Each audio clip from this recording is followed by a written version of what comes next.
The stars looked different from the observation deck of the Earth Defense Force station. Captain John Miller stood with his hands clasped behind his back, watching the slow dance of maintenance drones around the hull of his ship. 20 years. In space had taught him patience, but the message that just arrived on his personal tablet made his heart beat faster. "Captain, you need to see this," said Communications Officer Lisa Green. Her normally calm voice had an edge to it. "We just picked up an unknown signal. It's not one of ours." Miller walked quickly to the main bridge. The crew worked at their stations with the focused intensity that came from years of training. On the main screen, a strange pattern pulsed. "What am I looking at?" Miller asked. "First contact, sir," Green said quietly. "The signal contains mathematical sequences and what appears to be a language primer. It's coming from just beyond Saturn's orbit. For decades, humanity had searched the stars for signs of intelligent life. Now, without warning, that life had found them instead. "Alert Earth Command," Miller ordered, "and begin translation protocols." Within hours, the signal had been decoded enough to understand its basic message. Representatives of something called the Galactic Council requested a meeting with Earth's leaders. They claimed to be a cooperative of 37 spacefaring species who governed this sector of the galaxy. 3 days later, Miller stood in the briefing room with the hastily assembled first contact team. Ambassador Susan Wright, a veteran diplomat with silver hair and sharp eyes, led the discussion. "Everything about this feels rushed," Wright said, studying the proposed meeting coordinates. "Why didn't they announce themselves from farther away? Why position their ships so close to our outer colonies without warning?" Dr. Frank Wilson, the team's xenobiologist, adjusted his glasses nervously. "Maybe their customs are different. We can't apply human expectations to alien behavior. We can apply common sense," Miller countered. "Any peaceful contact would begin with communication at a distance, not by sneaking into our solar system." Ambassador Wright nodded. "Nevertheless, we go with open minds. The Council claims to welcome new spacefaring races into their community. This could be the greatest moment in human history." The meeting was set for neutral space near Europa. The Earthship carried no weapons, only scientists, diplomats, and a small security team. Miller watched from the command station of the EDF horizon as Ambassador Wright's shuttle departed for the rendezvous point. The Council ship was like nothing humans had built, a massive structure that seemed to shimmer between states of matter, with graceful curves that defied conventional engineering. It dwarfed the human shuttle. The first hours of communication seemed promising. The Council representatives, tall, nearly transparent beings from a system they called Centauri Prime, shared information about their alliance and the many worlds under their protection. Miller watched the video feed with growing unease. The Council spokesperson, Supreme Counselor Zeth Nar, spoke with carefully measured words about peace and cooperation, but his questions focused intently on Earth's military capabilities, resource reserves, and colonization plans. "They're assessing us," Miller murmured to his first officer, Rebecca Foster. "For what purpose?" she asked. "To determine if we're a threat or an opportunity." On the video feed, Ambassador Wright began her prepared speech about humanity's peaceful intentions and desire for cultural exchange. Zethnar interrupted her. "Your species has already demonstrated aggressive expansion tendencies," the alien diplomat stated. "You have settlements on Mars and several moons. You extract resources without Council permission." Wright kept her composure. "We weren't aware of any need for permission within our own solar system. Humanity has only just developed faster-than-light travel capabilities. We've barely taken our first steps into the stars." "Precisely our concern," another Council member spoke. This one had multiple eye stalks that moved independently. Young species with rapid technological development often destabilize regional peace. The Council must protect the harmony of established worlds. The conversation grew increasingly tense. Wright attempted to steer the discussion toward cultural exchange and scientific cooperation, but the Council representatives continued to press on military matters and Earth's containment. 4 hours into the meeting, Miller received an urgent message from Earth Command. Intelligence scans had detected energy buildups in 3 additional council ships that had entered the solar system during the talks. They were moving into attack positions around Mars colony. "We need to get our people out of there," Miller told Foster. "Send the emergency recall signal." On the video feed, Ambassador Wright received the message.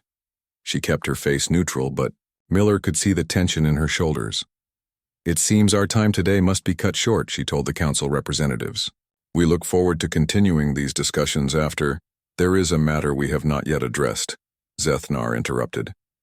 "The council has made its assessment.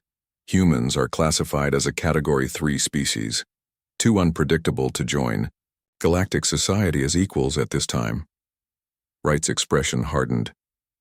"What exactly does that classification mean?" "It means you will be contained to your home planet until proper societal development occurs. Your colonies will be administered by council appointees. Earth will provide resource tributes in exchange for protection and eventual consideration for associate status." The ambassador stood up straight. "That is completely unacceptable.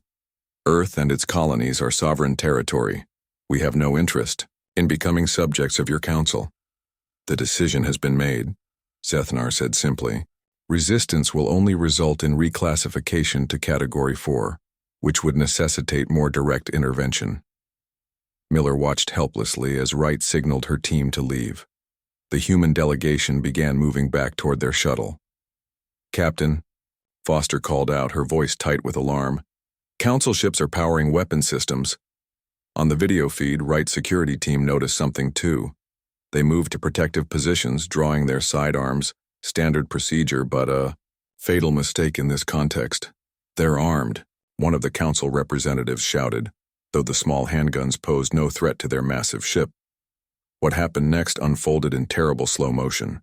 Council security forces activated energy weapons. Wright stepped forward, hands raised, trying to de-escalate. A blinding flash filled the screen. When the video stabilized, half the human delegation lay motionless on the floor. Ambassador Wright still stood, a look of shock on her face, a burning hole through her chest. "Get our ships to that rendezvous. Point now," Miller ordered. But it was too late. The council vessel fired again, this time directly at the diplomatic shuttle. It erupted into fragments, killing everyone aboard. At that same moment, the council warships opened fire on the Mars colony defense stations. Emergency signals flooded in from outposts across the solar system. "They're hitting everything at once," Foster reported, her voice shaking. "This isn't a misunderstanding, it's a coordinated attack." Miller activated the station-wide alert system. "All ships prepare for emergency defensive measures. This is not a drill." His mind raced through options, none of them good. Earth's fleet was scattered, unprepared for a full-scale invasion. His secure line beeped, a call from Earth's highest military command. When Miller answered, he saw General Howard's grim face. "Captain, you're witnessing the beginning of a war we cannot win conventionally," the general said. "But we've been preparing for this possibility. Activate Protocol Omega and get your ship to these coordinates." A set of numbers appeared on Miller's screen, pointing to a location deep beneath the Pacific Ocean. "Sir? What's at these coordinates?" Miller asked. "Our only hope," Howard replied. "Project Shadowborn." As the horizon broke orbit and accelerated toward Earth, Miller watched on long-range scanners as more council ships appeared at the edges of the solar system. They thought humans were defenseless against their technology. They were about to learn how dangerous that assumption would be. 6 months had passed since the day that changed everything. 6 months since Ambassador Wright and her team were killed. 6 months since the Council began their so-called containment of Earth. Commander Patricia Roberts stood in a vast underground chamber beneath the Pacific Ocean. The facility had been built in secret over 15 years, hidden from the public and from space observation. Around her, hundreds of engineers and scientists worked day and night shifts. They called this place the Pit, the deepest research installation on Earth.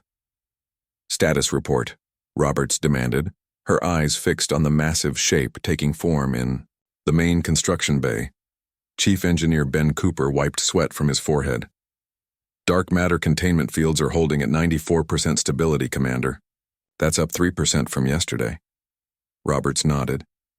She was a tall woman with short brown hair who rarely smiled these days. Before the attack, she had commanded Earth's most advanced research vessel. Now she led humanity's last hope. And the phase shifting systems? She asked. We've solved the radiation leakage problem, Cooper replied. The crew can now safely remain partially phased for up to 72 hours. Roberts walked slowly around the observation platform. Below them, the EDF Vengeance took shape, unlike any ship humans had built before. Its dark hull absorbed light rather than reflected it. In certain lighting conditions, parts of it seemed to disappear completely. Dr. Peters is looking for you, Cooper added. He's in the testing chamber. Roberts found Alan Peters hunched over a control panel. He looked older than his 50 years, with dark circles under his eyes from too many sleepless nights. You should see this, Peters said without looking up. On a monitor, a small test object about the size of a car hovered in a sealed chamber. We're ready for the full phase test. Roberts watched as Peters initiated the sequence. The test object began to shimmer, its edges becoming less defined. Then slowly it seemed to fade until it was barely visible, a ghost of itself. Sensor reading? Roberts asked. Nothing, Peters replied with the first smile she'd seen in months. It's right there in front of every detection system we have, and none of them can see it. Not radar, not infrared, not gravitational. According to our instruments, it doesn't exist. Roberts stared at the faint outline only human eyes could detect. And it can still interact with our world? When we want it to, Peters confirmed. That's the breakthrough. We control the quantum state. Our ships can observe without being observed. They can strike and then phase beyond the reach of any conventional weapon.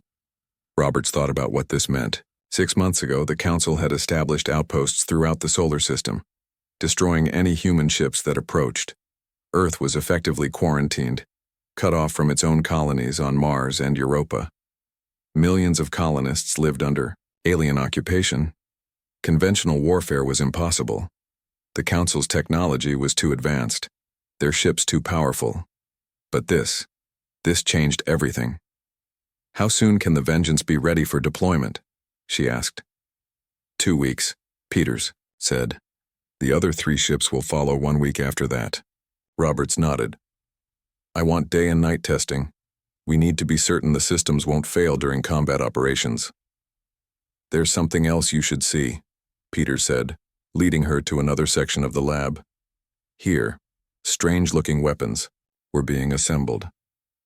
These are the quantum displacement torpedoes. They shift partially out of phase when fired, passing through conventional shields. They only fully materialize once they're inside the target. Roberts picked up one of the smaller prototypes. No defense against something that isn't fully there, she murmured. Exactly. And these, Peters pointed to larger devices, are gravitational disruption beams. They create localized distortions in space-time. They can tear a ship apart without ever touching it. 2 weeks later, Commander Roberts stood on the bridge of the EDF Vengeance. Around her, a carefully selected crew prepared for humanity's first counterattack. The ship hummed with energy as the dark matter drive powered up. Lieutenant Daniel Scott, a young officer with steady hands and a steadier mind, monitored the tactical systems. All weapons show green, Commander. Dark matter containment fields at 98% stability. Communications? Roberts asked. Secure and operational, replied Communications Officer Nathan Kelly. We can receive transmissions in phase shift, but we can only send when we're fully materialized. Weapons Officer Kelly Brown, a compact woman with 10 years of combat experience, completed her checks. Quantum torpedoes armed, gravitational beams charged and ready. Roberts took her command chair. This mission had been planned down to the second. While the Council believed humans were contained on Earth, 4 dark matter ships would strike simultaneously at key enemy positions. Engineer Cooper, drive status. Dark matter drive operating at optimal parameters, Commander. Cooper's voice came through the comm system from the engine room. We can sustain phase shift for 68 hours before needing to recharge. Roberts opened a channel to all 4 ships. The EDF Retribution, EDF Justice and EDF Defiance were in position, hidden in Earth's shadow. This is Commander Roberts to all Shadow Fleet vessels. Today we take our first step toward freeing Earth and our colonies. The Council believes they know everything about us. They believe we are primitive and defeated. She paused, looking at the determined faces of her crew. They are wrong. The plan was clear. Each ship had assigned targets: Council communication outposts, sensor arrays, and small military bases positioned around Jupiter's moons. Hit fast, destroy completely, disappear. Show the enemy that nowhere was safe. Phase shift drives at maximum, Roberts ordered. Take us out. The feeling was strange, like the whole ship became lighter, less substantial. Through the viewports, the world outside became slightly blurred. The Vengeance lifted silently from its underwater dock, passed through the ocean water as if it were mist and accelerated upward. Council satellites and monitoring stations detected nothing as the 4 dark matter ships slipped past Earth's atmosphere and into space. For the crew, it felt like flying through a dream, real but not quite solid. Set course for Jupiter. Maximum speed, Roberts commanded. Unlike conventional engines, the dark matter drive produced no visible exhaust, no radiation trail. The ships moved faster than anything humanity had built before, crossing the distance to Jupiter in hours rather than days or weeks. We're approaching the first target, Lieutenant Scott reported. Council outpost on Ganymede. Sensors showed 23. Enemy life signs and standard defensive systems. Robert stood from her chair. The moment of truth had arrived. Bring us out of phase shift. Weapon systems online. The ship solidified, becoming fully present in normal space. For a brief moment, the Council outpost continued normal operations, unaware of the human vessel that had appeared seemingly from nowhere. They've detected us, Kelly reported. They're raising shields and powering weapons. Too late, Roberts said calmly. Fire quantum torpedoes. The weapons launched silently, shifting between states of matter as they crossed the space. Between ships, the Council's shields detected nothing until the torpedoes rematerialized inside their perimeter. The explosion tore through the outpost's central structure. Direct hit, Scott confirmed. Their communications array is destroyed. They can't send a distress signal. Roberts watched without emotion as the outpost's secondary systems failed. Gravitational beams. Target their power core.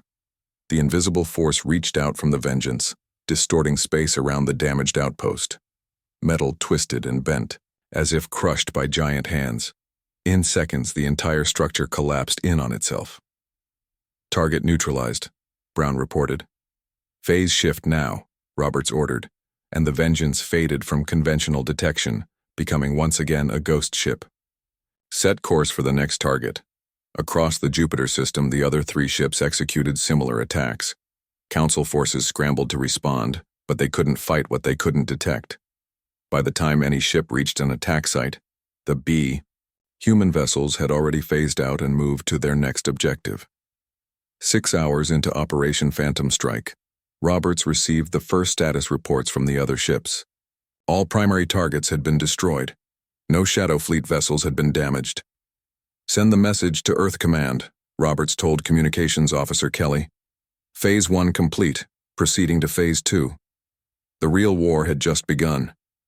And for the first time since the Council arrived, humanity had hope. Supreme Counselor Zethnar stood before the full Galactic Council in their grand meeting chamber.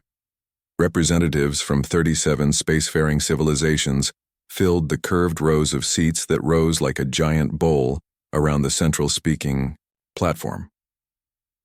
The chamber buzzed with nervous conversation. Zethnar raised his long, thin arms for silence. His nearly transparent skin showed the pulse of fluids through his body, a sign of stress that other Centauri would recognize. The human containment operation continues as planned, he announced, his voice carried by the chamber's perfect acoustics. Earth remains isolated and their colonies have been secured. Minister of Defense Drex Moore, a heavily armored being from a high-gravity world, shifted uncomfortably in his reinforced seat.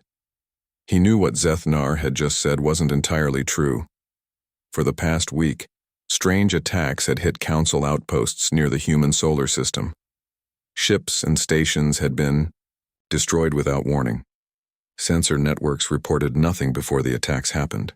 "Supreme Counselor," Drexmore called out, his voice rumbling through the chamber. "Perhaps we should address the recent security incidents?" Before Zethnar could respond, the chamber's emergency lights activated. Red warning symbols flashed on every screen and holographic display. "What is happening?" demanded Counselor Verzan of the Tellurian Confederation, rising from her seat.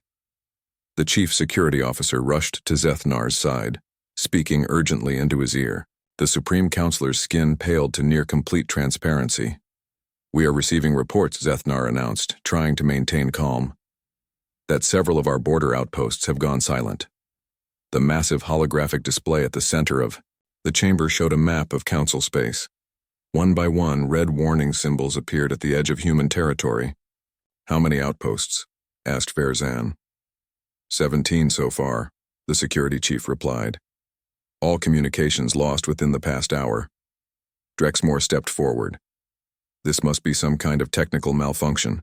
No species could launch coordinated attacks across such distances without our detection systems giving advance warning." As if in answer to his statement, the chamber plunged into darkness. Voices rose in alarm. Emergency power activated after 10 seconds, but the holographic systems remained offline. "Security breach in central systems," a technician called out. "Something is accessing our network." The main display flickered and then showed something unexpected, a human face. A woman with dark hair pulled back severely, wearing a uniform with unfamiliar insignia. "I am Commander Patricia Roberts of the Earth Defense Force," the projection stated calmly. "Your unprovoked attack on our diplomatic vessel and subsequent aggression against our outposts constitute acts of war. The Galactic Council has demonstrated that it cannot be trusted to engage in peaceful relations." Zethnar stepped toward the projection. "How have you accessed this chamber? Where are you transmitting from?" Roberts continued as if she hadn't heard the question. "For 6 months you have occupied our colonies and blockaded our world. You believed humans would accept subjugation. You were wrong." The holographic display split to show footage from Council outposts. Strange ships appearing from nowhere, weapons that seemed to bend space itself tearing through Council defenses, and then the attacking vessels vanishing before counterattacks could be launched. "Impossible," whispered Drexmore. "Our sensors would have detected such ships approaching." "Not if they exist partially outside normal space," said Science Minister Leartal, her multiple eyes widening. "They've developed some form of phase-shifting technology." The council chamber erupted in shouted questions and demands. Zethnar tried to restore order, but panic was spreading. "Defensive fleets are mobilizing," the security chief reported, "but they report difficulty tracking targets. The human ships appear and disappear at will." On the Vengeance, Commander Roberts watched the chaos unfold in the council chamber through the ship's specialized sensors. Lieutenant Scott stood at his tactical station, monitoring the coordinated strikes of the Shadow Fleet. "All ships report successful completion of primary objectives," Scott announced. "The Council's forward bases have been neutralized. Their communication network is in disarray." Roberts nodded. "And our broadcast?" "Successfully inserted into their central systems," Communications Officer Kelly confirmed. "They're receiving our message across all Council worlds." The plan was working better than Roberts had dared hope. For the past 12 hours, the 4 dark matter ships had struck with precision across Council space. They appeared just long enough to fire their weapons, then phased out before enemy ships could respond. Council forces were shooting at shadows, wasting resources and spreading their defenses thin. "The Council Defense Minister is ordering their home fleet to protect key worlds," Intelligence Officer Ryan Harris reported, monitoring intercepted communications. "They're pulling ships from the Earth blockade." Roberts permitted herself a small smile. "Phase 2 complete. Prepare for Phase 3. Aboard the EDF Justice, Captain Laura Nelson received new orders. Her ship had just destroyed a major council sensor array near the border of Tellurian space. The crew worked with quiet efficiency, still adjusting to the strange sensation of phase shifting. "New coordinates received from command," her navigator announced. "This can't be right." Nelson looked at the data and raised her eyebrows. "Confirm with Commander Roberts." After a brief exchange, Nelson addressed her crew. "We're moving to the Centauri home system. Our orders are to demonstrate our reach, not to attack civilian targets. We will appear in orbit around their capital. World remain visible for exactly 2 minutes, then phase out." The crew exchanged nervous glances.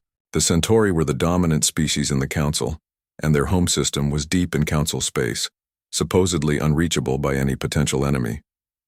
"We're sending a message," Nelson explained, "that nowhere in Council space is beyond our reach." On Nai, the Council capital world, planetary defense systems suddenly detected an unknown vessel appearing in orbit. Alarm signals wailed across the sprawling cities. Civilian ships scrambled to escape while defense platforms targeted the intruder. The EDF Justice hung in space above the planet, fully visible for exactly 2 minutes. Defense weapons fired, but the ship had already begun to phase shift.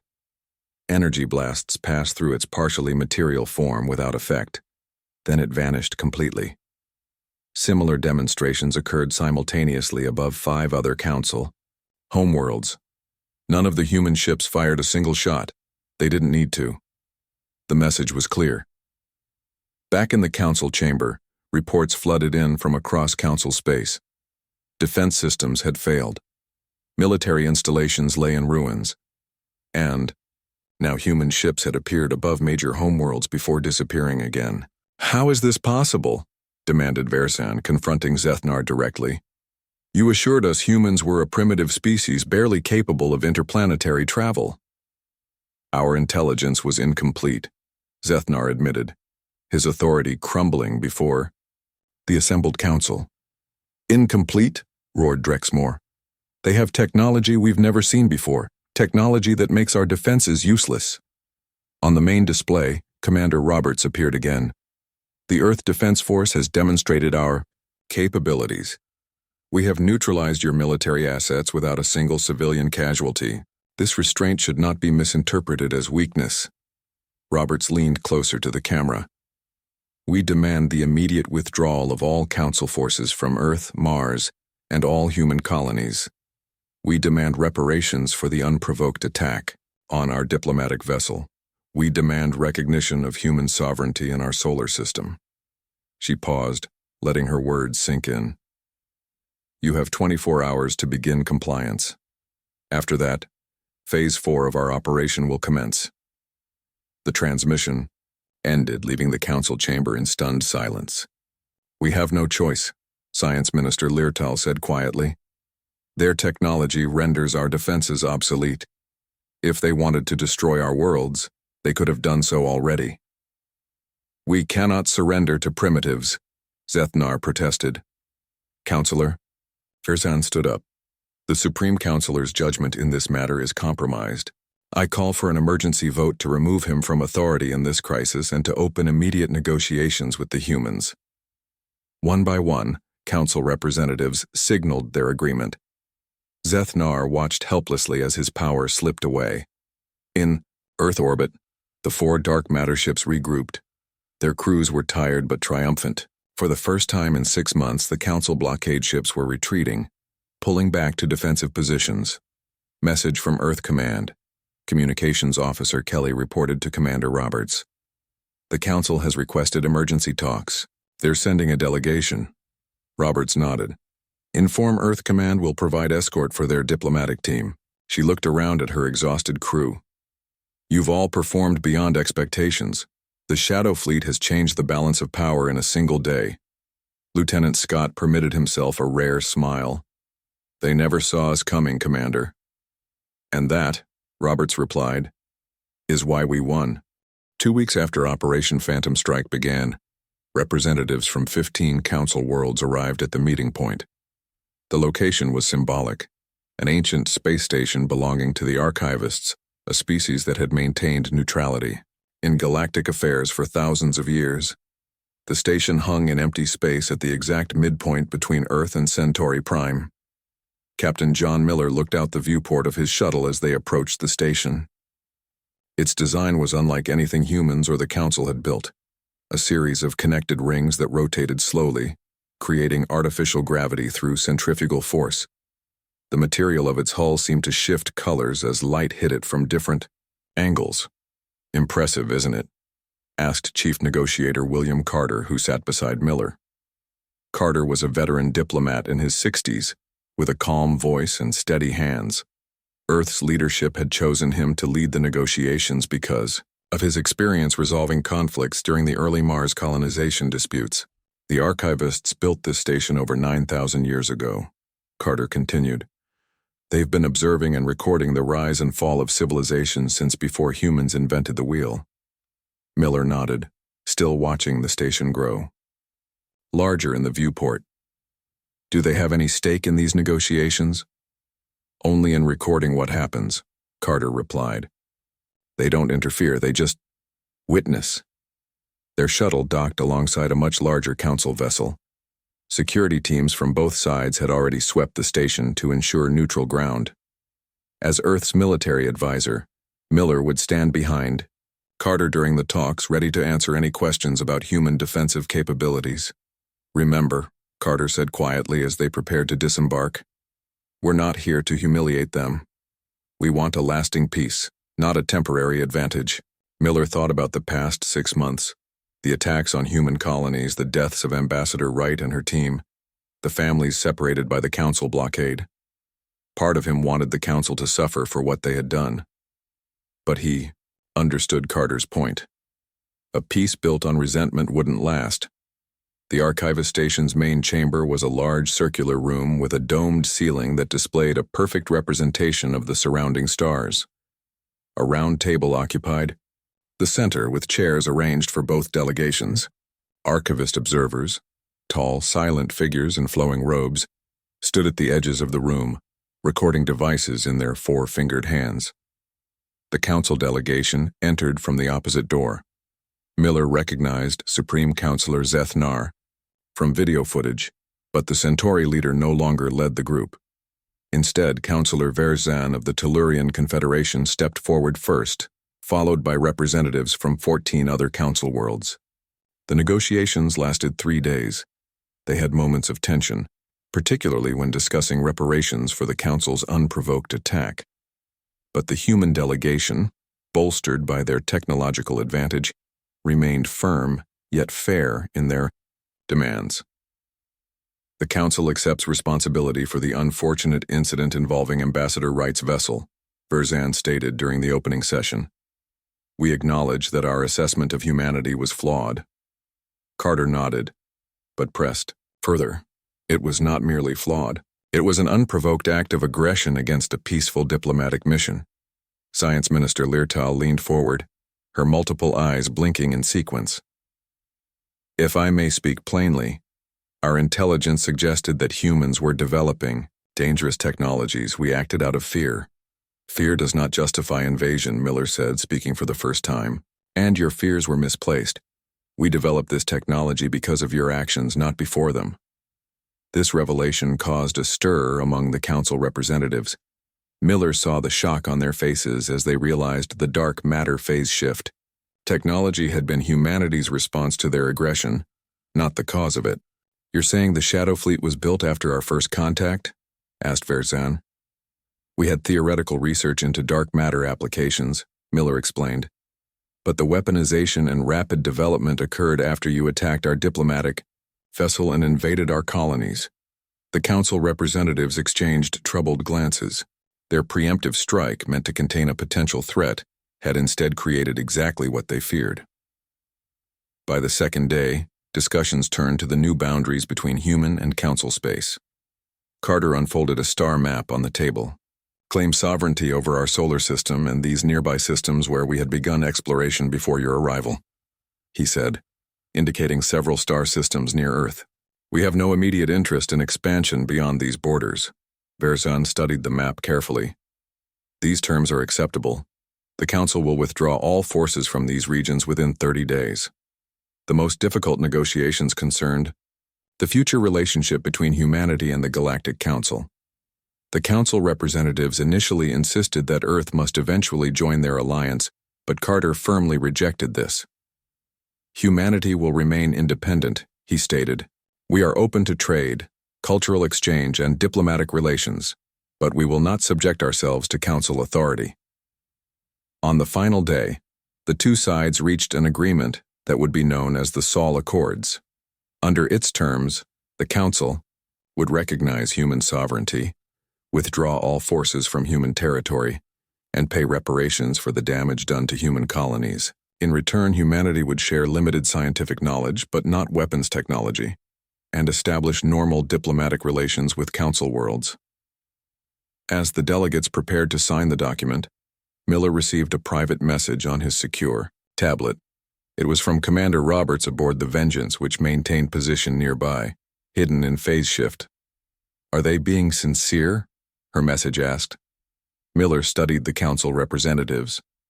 Their body language, at least what he could interpret from alien physiology, suggested genuine relief.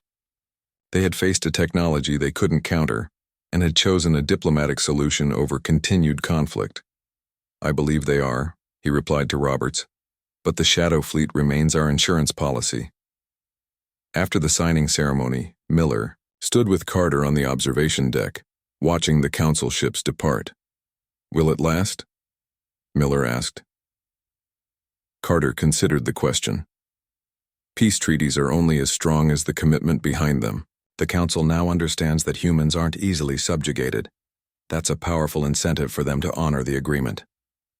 Back on the Vengeance, Commander Roberts stood on her own observation deck. Lieutenant Scott joined her, bringing reports from Earth Command. "Construction has begun on 8 additional dark matter ships," Scott informed her. "Earth Defense Force is being reorganized. The government wants you to oversee the expansion of the Shadow Fleet." Roberts nodded, her eyes still on the stars, beyond the viewport. "And the Council?" "Their ships are withdrawing from Mars and Europa as agreed. Colonists report they're leaving peacefully." Roberts allowed herself to relax slightly for the first time in months. "Do you think they'll honor the treaty?" she asked. Scott considered before answering. "They will, as long as they know we're watching. The dark matter fleet remains active and vigilant." "And the new ships?" Roberts asked. "Let's hope we never have to use them," Scott replied. "But the Council needs to understand that humanity won't be anyone's subject. We come to the Galactic, stage as equals or not at all." In the months that followed, humans returned to their colonies on Mars and Europa. Rebuilding began, stronger than before. Earth opened official diplomatic relations with several Council worlds, and trade slowly developed. The Shadow Fleet continued its patrols, mostly unseen but always present. Its ships became both legend and deterrent across Council space. Some worlds even adopted a new saying, "like human ships in the night," meaning a threat unseen until it was too late. 5 years after the signing of the Sol Accords, Captain Miller, now Admiral Miller, attended a ceremony marking the opening of the first galactic embassy on Earth. Representatives from 22 spacefaring civilizations had come to establish permanent diplomatic missions. As Miller watched the flags of different worlds being raised, he thought about how close humanity had come to subjugation and how quickly everything had changed. "Admiral Miller," a familiar voice called. He turned to see William Carter approaching with an alien diplomat, a young Centauri who looked much like Zethnar had. "Admiral, this is Junior Envoy Kethnar," Carter introduced them. "He's specifically requested to meet you." Miller shook, the alien's hand carefully noting the family resemblance. "Any relation to the former Supreme Counselor?" "His son," the young diplomat admitted. "I've studied the First Contact incident extensively. The Council made a terrible mistake with humanity." Miller nodded. "Mistakes can be learning opportunities." "Indeed," Kethnar agreed. "My father's generation feared difference and sought to control it. My generation hopes to understand and respect it instead." As they spoke, high above them, the EDF Vengeance passed silently in orbit, invisible to all sensors but still keeping watch. Humanity had earned its place among the stars through technology and courage, but maintained it through wisdom and restraint, understanding that true power lies not just in the ability to destroy, but in the choice not to. End.